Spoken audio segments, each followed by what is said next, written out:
ng mga bulaklak at reyna ng ating mga puso. Ngayong taon, mapalad tayong masasaksihan ang ginintuang anibersaryo ng pagdiriwang ng makulay na tradisyong ito, kalinsabay ng pagdiriwang ng pagkakatatag ng ating parokya, ang Romano-Katolikong Parokya ng San Antonio de Padua. Ang salitang Flores ay nagmula sa salitang Espanyol na nangangahulugang bulaklak.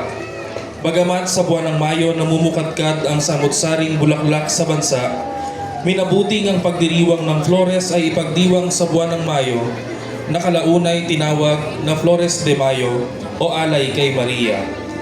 Noong ika-8 ng Disyembre, taong 1854, inilabas ni Papa Pio IX ang liham ensiklikal Ineffabilis Deus na nagpapahayag ng dogma ukol kay Birheng Maria na ipinaglihi ni Santa Ana ng malinis at walang salang mana o Immaculada Concepcion. Kalaunan, noong 1865 ay inilathala ni Padre Mariano Sevilla ng baryo ng Santa Ines sa Bulacan ang devosyonal na Dalit kay Maria base sa Mese di Maggio ng Italia na naglalaman ng samot-saring mga panalangin at awitin na alay niya sa mga nabira ng medalya milagrosa ng kanilang bayan.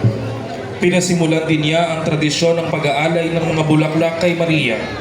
Ito ay mas lalong lumaganap nang inilathala niya noong 1867 ang marikit na bulaklak na sa pagninilay sa buong buwan ng Mayo ay inihahandog ng mga deboto kay Maria Santissima.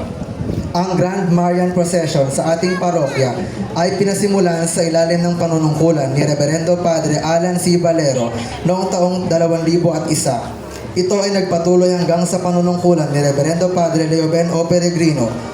Pansamantalang natigil hanggang sa ito ay muling naibalik noong taong 2015. Isinasagawa ito tuwing buwan ng Mayo sa ating parokya bilang pagdiriwang ng buwan ng mahal na Birheng Maria. Ating pong tunghayan ang pagpasok ng banda.